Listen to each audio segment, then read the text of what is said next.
আজি আকৌ খোৱাৰ ভিডিঅ' এটা লৈ আহিছোঁ। আজি ভাপত দিয়া মাছ বনাইছিলোঁ। এয়া কালাৰটো দেখিছেনে? দেখাত কিন্তু কালাৰটোত একদম ভাপত দিয়া মাছ যেন লগা নাই। এইটো নাৰিয়া মাছ আছিল, বাকলি নথকা মাছ। আপোনালোকে বৰালি মাছ হওক, যিবোৰ তেলত ফুটে, বনাবলৈ অশান্তি পায় ফ্ৰাই কৰি, তো এনেদৰে ভাপত দি কেনে খাই চাব পাৰে। হেল্ডিও হ'ল আৰু খাবলৈ কিন্তু বিৰাটেই টেষ্টি। আপোনালোকে ভাপত দিয়া মাছ যেন নাভাবিব, মানে খাবলৈ ৰেচিপিটো দিয়া আছে, আপোনালোকে চাই ল'ব পাৰে। চব নাৰিয়া মাছ এনেদৰে ভাপত দিছিলোঁ, বিৰাট টেষ্টি হৈছে। আৰু এইফালে ভাতকেৰেলা ভাজিছিলোঁ। মাছ দেখিছে না? বৰালি মাছো মই এনেদৰেই বনাওঁ।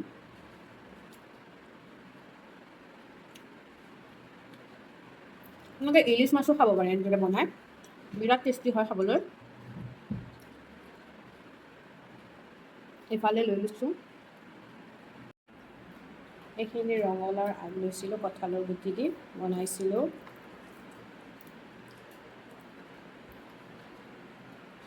কঁঠালৰ গুটি আৰু বুট আছিল। এতিয়া ৰঙালাওৰ আগবোৰ খাবলৈ বিৰাট ভাল হৈছে।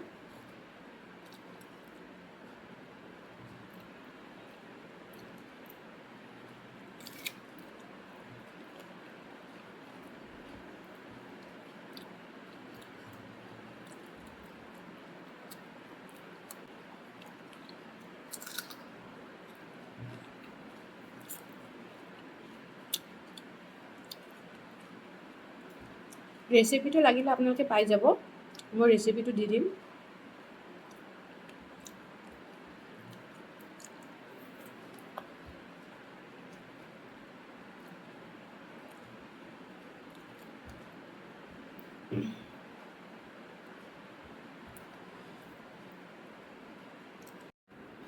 আমাৰ ভাৰ্মিনো আহি গৈছে ভিডিঅ'ত। হেল্ল', কেনেকুৱা হৈছে খাবলৈ? কোৱা।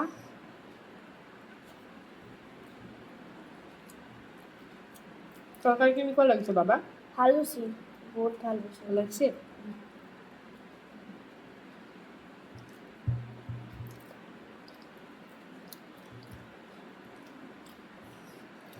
ভাত কেৰেলা আছে ভাত।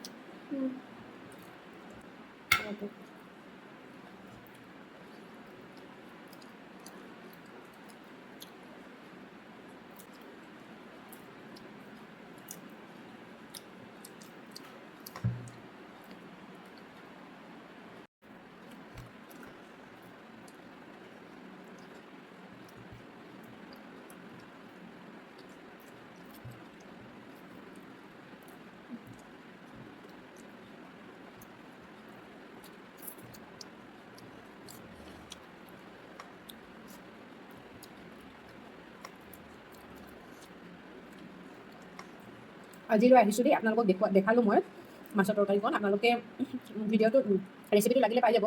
আজিলৈ আহিছোঁ, বাই বাই।